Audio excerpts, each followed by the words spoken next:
ಇನ್ನು ವಯನಾಡು ಭೂದುರಂತ ಸ್ಥಳಕ್ಕೆ ಪ್ರಧಾನಿ ಮೋದಿ ಭೇಟಿಯನ್ನ ಕೊಡ್ತಾರೆ. ಇನ್ನೇನು ಕೆಲವೇ ಕ್ಷಣಗಳಲ್ಲಿ ಭೇಟಿ ಮಾಡ್ತಾರೆ. ಪ್ರದೇಶಕ್ಕೆ ಹೋಗಿ ಅಲ್ಲಿ ಪರಿಶೀಲನೆಯನ್ನ ನಡೆಸ್ತಾರೆ. ಅಧಿಕಾರಿಗಳ ಜೊತೆಗೂ ಕೂಡ ಮಾತುಕತೆಯನ್ನ ನಡೆಸಲಿಕ್ಕಿದ್ದಾರೆ ಪ್ರಧಾನಿ ಮೋದಿ. ವಿಶೇಷ ಹೆಲಿಕಾಪ್ಟರ್ನಲ್ಲಿ ಮೋದಿ ಮೊದಲು ವೈಮಾನಿಕ ಸಮೀಕ್ಷೆಯನ್ನ ನಡೆಸ್ತಾರೆ. ಗುಡ್ಡ ಕುಸಿತ ಪ್ರದೇಶದಲ್ಲಿ ನಡೆಯಲಿರುವಂತಹ ವೈಮಾನಿಕ ಸಮೀಕ್ಷೆ ಇದು. ನರೇಂದ್ರ ಮೋದಿಯವರು ಇನ್ನೇನು ಕೆಲವೇ ಹೊತ್ತಿನಲ್ಲಿ ವೈಮಾನಿಕ ಸಮೀಕ್ಷೆಗೆ ಬರ್ತಾರೆ. ಅದಾದ ನಂತರ ಕಾಳಜಿ ಕೇಂದ್ರಕ್ಕೂ ಕೂಡ ಭೇಟಿ ನೀಡುವಂತಹ ಒಂದು ಕಾರ್ಯಕ್ರಮ ಇದೆ. ಅಲ್ಲಿಗೆ ಹೋಗಿ ಅಲ್ಲಿರುವಂತಹ ಸಂತ್ರಸ್ತರ ಜೊತೆಗೆ ಕೆಲವೊಂದು ಹೊತ್ತು ಮಾತುಕತೆಯನ್ನ ಮಾಡ್ತಾರೆ. ಹಾಗೆ ಅಧಿಕಾರಿಗಳೊಂದಿಗೆ ಪರಿಶೀಲನಾ ಸಭೆಯನ್ನ ಕೂಡ ಪ್ರಧಾನಿ ಮೋದಿ ಇವತ್ತು ನಡೆಸಲಿಕ್ಕಿದ್ದಾರೆ. ಭೂದುರಂತ ಆಗಿರುವಂತಹ ಒಂದು ಸ್ಥಳಕ್ಕೆ ಇವತ್ತು ಪ್ರಧಾನಿ ಮೋದಿ ಭೇಟಿಯನ್ನ ಕೊಡ್ತಾ ಇದ್ದಾರೆ.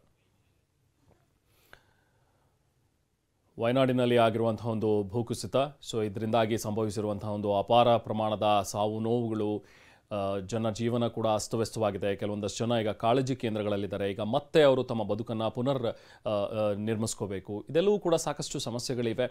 ಈಗ ನರೇಂದ್ರ ಮೋದಿಯವರು ಕೂಡ ವೈಮಾನಿಕ ಸಮೀಕ್ಷೆಯನ್ನು ನಡೆಸ್ತಾರೆ.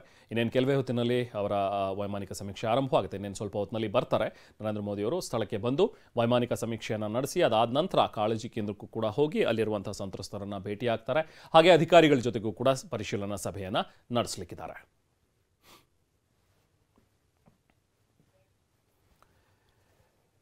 ಇನ್ನು ಇದೇ ಸಂದರ್ಭದಲ್ಲಿ ಮೋದಿ ವಯನಾಡಿಗೆ ಬರ್ತಾ ಇರುವಂಥದ್ದನ್ನು ರಾಹುಲ್ ಗಾಂಧಿ ಕೂಡ ಸ್ವಾಗತಿಸಿದ್ದಾರೆ. ಭೀಕರ ದುರಂತದ ಅವಲೋಕನ ಮಾಡೋದಕ್ಕೆ ಈಗಾದರೂ ಅವರು ಬರ್ತಾ ಇದ್ದಾರೆ ಅಂತ ಹೇಳಿ ನಮಗೆ ಸಂತೋಷ ಆಗಿದೆ ಅನ್ನುವಂಥದ್ದನ್ನು ರಾಹುಲ್ ಗಾಂಧಿ ಟ್ವೀಟ್ ಮೂಲಕ ತಿಳಿಸಿದ್ದಾರೆ.